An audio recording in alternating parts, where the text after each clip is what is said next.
Bring it back.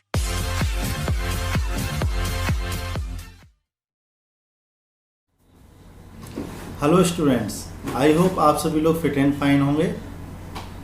इस video में हम क्लास 8 साइंस का चैप्टर नंबर 2 माइक्रो ऑर्गेनिम्स इसका सेकंड पार्ट करेंगे। फर्स्ट पार्ट में हमने कुछ पोर्शन कर लिया था, अब जो रिमेनिंग पोर्शन है वो हम इस वीडियो में करेंगे। जो माइक्रो ऑर्गेनिम्स होते हैं, जो हमारे फ्रेंडली होते हैं, तो उनका एक इम्पॉर्टेंट रोल होता है सॉइल फर्टिलिटी को इंक्रीज करने के लिए। कुछ बैक्टीरिया जैसे होते हैं जो एटमॉस्फेयर में जो नाइट्रोजन अवेलेबल होती है उसको फिक्स करते हैं और उसको प्रोवाइड कराते हैं प्लांट्स के लिए सॉइल में। तो इस तरीके से वो सॉइल की फर्टिलिटी को भी माइक्रो ऑर्गेनिम्स बढ़ाने में हेल्प करते हैं। अनदर जो फ्रेंडली बिहेवियर होता है माइक्रो ऑर्गेनिम्स का, वो होता है cleaning the environment. Micro organisms जो होते हैं वो हमारे एनवायरनमेंट को क्लीन करने में भी काफ़ी हेल्प करते हैं। चलिए इसको हम एक एक्टिविटी से देखते हैं। यहाँ पर एक एक्टिविटी 2.5 दी हुई है। यहाँ पर हमने दो पॉट लिए हैं, एक पॉट ए है, एक पॉट बी है। पॉट ए में हमने कुछ वेस्ट मटेरियल डाला हुआ है, जिसमें कि जो बायोडिग्रेडेबल है waste material, basically vegetable peels डाले हुए हैं एंड फ्रूट्स वगैरह या जो वेजिटेबल वेस्ट है वो सारी चीज़ें डाली हुई हैं उसमें। और जो पॉट बी लिया हुआ है उसमें हमने एम्प्टी ग्लास की बोतल्स, पॉलीथीन बैग्स या ब्रोकन प्लास्टिक टॉयज वगैरह डाले हुए हैं। तो 3-4 वीक्स तक हम उसको ऐसे ही छोड़ देंगे और उसके बाद हम देखेंगे कि जो पॉट ए था, उस पॉट ए में जो भी हमने वेस्ट मटेरियल डाला था, बेसिकली कुछ फ्रूट्स के छिलके वगैरह या फिर जो वेजिटेबल पील्स डाले थे, वो कुछ टाइम बाद डिकम्पोज हो जाते हैं और उनके जो न्यूट्रिएंट्स हैं वो वापस से रिलीज हो जाते हैं सॉइल में।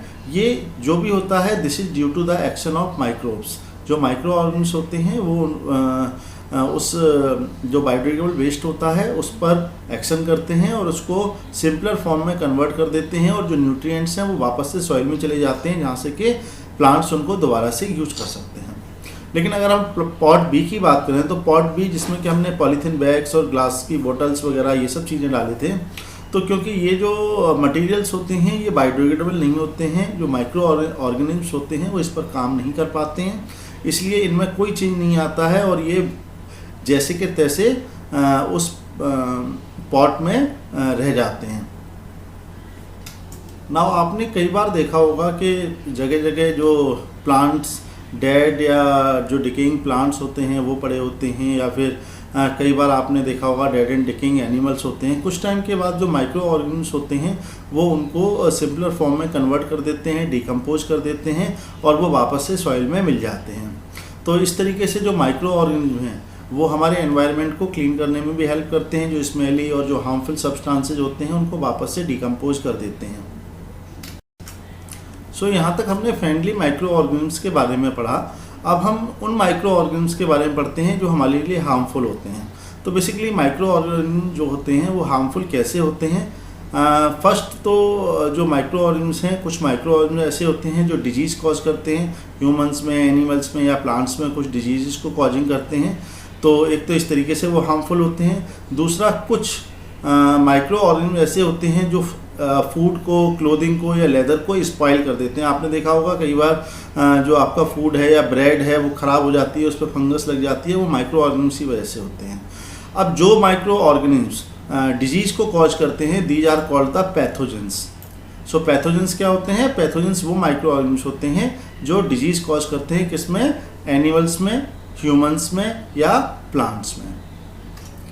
Now let's discuss about pathogens. Pathogens वो माइक्रो ऑर्गेनिम्स जो डिजीज़ फैलाते हैं। तो ये बेसिकली डिजीज़ कैसे फैलाते हैं? ये बेसिकली डिफरेंट मोड से बॉडी में एंटर करते हैं, या तो ब्रीथ के थ्रू, एयर से, या फिर जो वाटर पीते हैं उससे, या जो फूड खाते हैं उससे।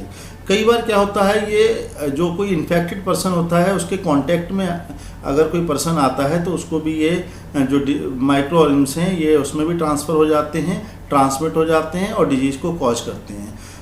इस तरह के जो डिजीज़ होती हैं जो कि किसी दूसरे इन्फेक्टेड पर्सन के कांटेक्ट में आई हुई एयर, फूड या वाटर से या उसके टच से फैलती हैं, इस तरह की जो डिजीज़ होती हैं उनको कम्युनिकेबल डिजीज़ कहते हैं। जैसे कि आपकी कॉलरा है, कॉमन कोल्ड है, चिकन पॉक्स है, ट्यूबरक्लोसिस है, ये सारी वो डिजीज़ हैं जो कम्युनिकेबल डिजीज़ हैं। अभी रिसेंटली एक डिजीज़ जिसकी वजह से पूरे वर्ल्ड में काफ़ी प्रॉब्लम्स चल रही हैं, कोविड-19 जिसको कोरोना भी बोल रहे हैं, वो भी एक कम्युनिकेबल डिजीज़ है जो छूने से फैलती है, एक दूसरे को छूने से ट्रांसमिट हो सकती है। आप लोग टीवी पर देख ही रहे होंगे कि जो भी अगर कोई कोरोना डिजीज से इन्फेक्टेड हो जाता है पर्सन, तो उसको हम क्वारंटाइन में रखते हैं कुछ टाइम के लिए, जिससे कि वो दूसरे पर्सन के कांटेक्ट में ना आए। क्योंकि अगर इन्फेक्टेड पर्सन कोरोना डिजीज़ का किसी दूसरे नॉर्मल हेल्दी पर्सन के कांटेक्ट में आता है, जब तक कि वो सही नहीं होता उससे पहले, तो देयर आर चांसेस के जो कोरोना डिजीज़ है वो हेल्दी पर्सनस में भी ट्रांसमिट हो सकती है। इसीलिए हमारी गवर्नमेंट भी हमें बार बार कह रही है कि हमें बार बार हाथ धोते रहने चाहिए, और कोई भी इन्फेक्टेड पर्सनस है उससे हमें सोशल डिस्टेंसिंग रखनी चाहिए, और बेसिकली हमें अपनी बॉडी की इम्यूनिटी बढ़ानी चाहिए। इस तरह से हम कोरोना से बच सकते हैं। Now let's discuss about the example of common cold.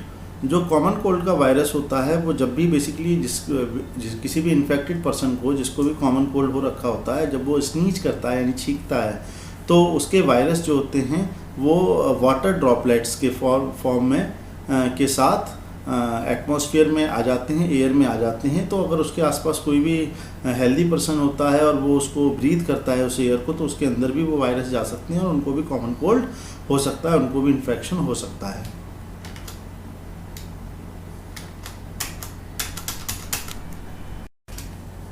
Besides this कुछ इंसेक्ट्स और एनिमल्स भी होते हैं जो डिजीज़ कॉजिंग जो माइक्रोब्स होते हैं या पैथोजेंस होते हैं उनको कैरी कर सकते हैं। जैसे कि हाउस फ्लाई होती है, वो गंदगी वगैरह पर, गार्बेज पर बैठती है और वहाँ से जो पैथोजेंस होते हैं वो उनकी लेग्स वगैरह से स्टिक हो जाते हैं, और जब वही ओपन नॉट कवर्ड फूड पर जब बैठती है वो हाउस फ्लाई, तो वो जो माइक्रो ऑर्गेनिम्स होते हैं डिजीज कॉजिंग, वो फूड में ट्रांसफ़र हो जाते हैं, और जब उस फूड को कोई भी हेल्दी पर्सन खाता है तो उसको भी चांसेस हैं कि उसको भी इन्फेक्शन हो सकता है, उसको भी डिजीज हो सकती है। इसलिए हमें जो भी अनहेल्दी और जो अनकवर्ड फूड है उसको नहीं खाना चाहिए। इसके अलावा अनदर कैरियर की हम बात करते हैं जो डिजीज कॉजिंग माइक्रोब्स को कैरी करते हैं, वो है मॉस्किटोज। अगर हम फीमेल एनोफिलस मॉस्किटो की बात करें तो ये एक कैरियर होता है किसके लिए, जो पैरासाइट ऑफ मलेरिया को कैरी करता है। बेसिकली प्लाज्मोडियम नाम होता है पैरासाइट ऑफ मलेरिया का, इसको कैरी करता है।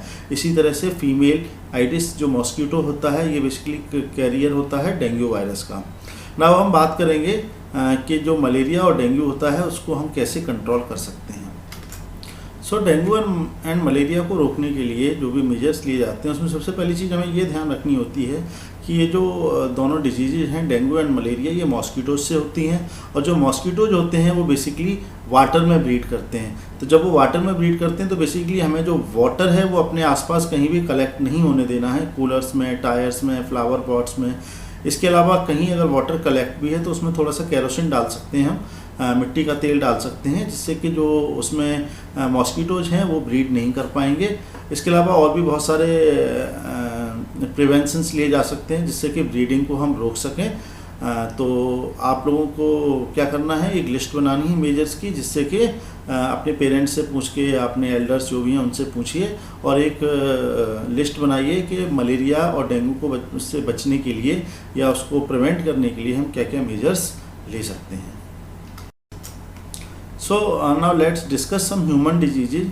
कुछ ह्यूमन डिजीज़ को हम डिजीज़ की बात करते हैं, वो किस माइक्रो ऑर्गेनिम्स की वजह से होती हैं, उनका मोड ऑफ ट्रांसमिशन कैसे होता है, वो मतलब कैसे ट्रांसफ़र होती हैं, और उनके प्रिवेंशन मेजर्स हम क्या क्या ले सकते हैं, इसके बारे में हम बात करते हैं। तो पहले हमारी ट्यूबरक्लोसिस, जिसको टीबी भी बोलते हैं हम, ये बेसिकली बैक्टीरिया से फैलती है, एयर के थ्रू फैलती है। मीजल्स हैं जो वायरस से फैलते हैं और एयर के थ्रू फैलते हैं। चिकन पॉक्स है, ये भी वायरस से फैलता है, एयर या कॉन्टैक्ट में आने से ये फैलता है।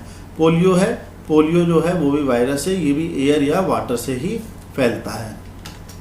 सो अगर हम इसके मेजर्स की बात करें कि इससे बचने के लिए हमें क्या करना चाहिए, तो जो भी पेशेंट है उसको कंप्लीट आइसोलेशन में रखना होता है, बाकी लोगों से अलग रखना होता है। उसकी जो पर्सनल बिलोंगिंग्स होती हैं, जो भी उसकी चीज़ें होती हैं, उसको बाकी लोगों से अलग रखना होता है, और सूटेबल एज पर हमें वैक्सीनेशन देना चाहिए। इसके लिए आप सभी को भी वैक्सीन लगे होंगे मोस्टली डिजीज़ के पहले। सो नेक्स्ट डिजीज़ की बात करते हैं। This is cholera. ये बैक्टीरिया की से फैलता है और ये वाटर या फूड के थ्रू ट्रांसमिट होता है। Another is typhoid. टाइफाइड जो होता है वो भी बैक्टीरिया से फैलता है और ये भी वाटर के थ्रू ट्रांसमिट होता है। इसके प्रिवेंशन मेजर्स की हम बात करें तो बेसिकली इसके लिए पर्सनल हाइजीन और गुड सैनिटरी हैबिट्स, ये दो बहुत इंपॉर्टेंट चीज़ें हैं। मतलब खुद को साफ़ सुथरा रखना चाहिए, सैनिटरी हैबिट्स होनी चाहिए अच्छी। इसके अलावा प्रॉपरली कुक्ड फूड लेना चाहिए, बॉइल्ड ड्रिंकिंग वाटर लेना चाहिए और वैक्सीनेशन कराना चाहिए। अगर हम नेक्स्ट डिजीज़ की बात करें, दिस इज हेपेटाइटिस ए।